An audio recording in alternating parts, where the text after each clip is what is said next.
We சாலையில் நடந்த அந்த முதல் மாநாடும் இப்போ நடக்க போகிற மாநாடு, இந்த இடைப்பட்ட காலத்தில் அவரோட செயல்பாடு என்னவா இருந்தது? Should have done better. இன்னும் கொஞ்சம் ஒரு ஆக்டிவாக இருந்திருக்கணும். அந்த ஜனநாயகனுடைய படப்பிடிப்பு இருந்ததுன்னு சொன்னால் கூட அது ஒரு எக்ஸ்கியூஸாக பயன்படுத்திக்கூடாது. அது முடிஞ்சே பல நாட்கள் ஆயிடுச்சு.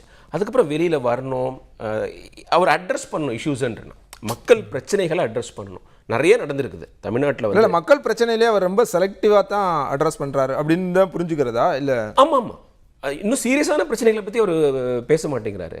நீங்கள் அந்த அறிக்கையே வந்து அது சில சில நேரங்களில் தேவையில்லாத பிரச்சனை பற்றி ரொம்ப டீட்டெயிலாக பேசுகிறாரு. கங்கை கொண்ட சோழபுரத்துக்கு பிரைம் மினிஸ்டர் வராரு, அவர் ஏதோ ஒரு ஸ்டேட்மெண்ட்டை செலவைக்கணுன்றாரு.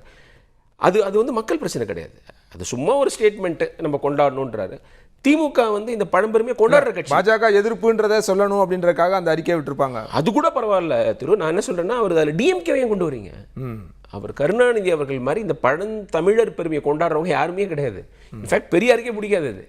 இந்த மாதிரி கண்ணகி இணைகளாம் எதுக்கு நீங்கள் கொண்டாடிக்கிட்டு இருக்கீங்கன்னு அவர் கேட்குறவர். அண்ணா கருணாநிதியுடைய ஸ்டைல் வந்து வேறு. நம்ம அதெல்லாம் கொண்டாடணும், தமிழுக்கு பெருமை இருக்குது, பழங்காப்பியங்களை கொண்டாடணும் அப்படின்னு.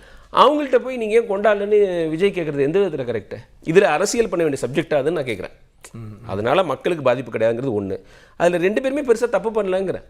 மோடி வந்தால் ஏதாவது ஒன்று பேசணும், நாங்கள் செல்ல வைக்கிறோம், நாங்களும் கொண்டாடுறோம்னு அவர் சொல்லலாம். திமுக எதுவுமே பண்ணல, இவங்க கொள்கை எதிரி, அவங்க அங்கே போய் எதுக்கு சொல்லணும்?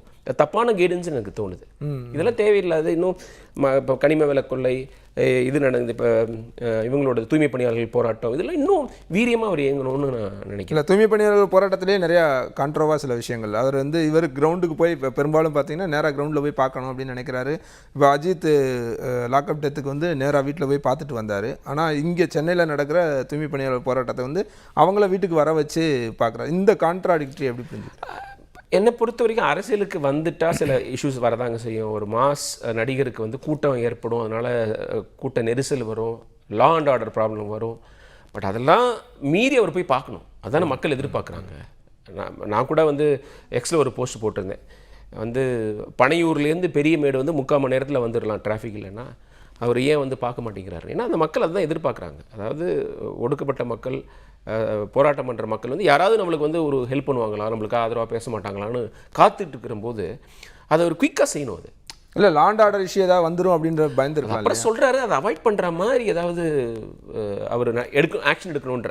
இப்போ என்ன சொன்னாங்கன்னா, அவர் வந்து ஏதாவது தள்ளுமுள்ளு ஏற்பட்டு அந்த அங்கேயே நீங்கள் வந்து இல்லை பார்க்கணும்னு நினச்சிருந்தாங்கன்னா நள்ளிரவில் கூட அது அவருக்கு ஒன்றும் புதுசும் கிடையாது. அனிதா மரணத்தில் அனிதா போய் அதிகாலையில் போய் பார்த்தாரு, லேட் நைட்டில் போய் பார்த்தாரு. அந்த மாதிரி இவர் அஜித் வீட்டுக்கு அந்த மாதிரி தான் போனார். இந்த மாதிரி யாரும் எதிர்பார்க்காத ஏதாவது ஒரு நேரத்தில் போய் பார்க்குறதா இருந்தால் பார்த்து பண்ணலாம். ஸ்மார்ட்டாக பண்ணணும், நீங்கள் இந்த பொறுப்போட பண்ணணும்.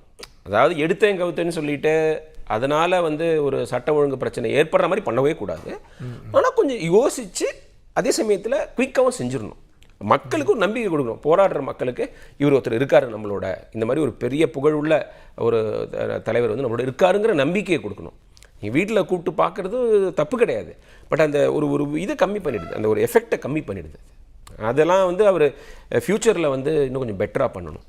அதனால் இப்போ நான் என்ன சொல்கிறேன்னா, அவர் போய் பார்த்துருந்தாருன்னா 2 நடந்திருக்கலாம். உடனடியாக நீங்கள் இங்கே வந்து இது இன்றைக்கி இங்கே ப்ரொட்டஸ்டே பண்ணக்கூடாதுன்னு கலைஞ்சு போக சொல்லியிருக்கலாம். அதான் இப்போ நடந்திருக்கு. இப்போ அரெஸ்ட் பண்ணி தானே எல்லாரையும் கலைஞ்சு போக வச்சுருக்காங்க. இல்லை, அதுக்கு சொல்யூஷன் கூட கிடச்சிருக்கலாம்ல. அப்படி பாருங்களேன், ஒரு கிளாஸில் ஏன் வந்து நீங்கள் ஹாஃப் எம்டின்னு பார்க்குறீங்க, ஹாஃப் ஃபுல்லுன்னு பாருங்களேன். விஜய் வந்துட்டார், அவருக்கு அரசியல் மைலேஜ் கிடச்சிட போகுது, இது எப்படியாவது சால்வ் பண்ணலான்னு முதலமைச்சரும் துணை முதலமைச்சரும் இது நம்ம சால்வ் பண்ணணும்னு பண்ணியிருக்கலாம்ல. அது நல்லது நடந்திருக்கலாம். அப்படி பார்க்கணுன்ற நான்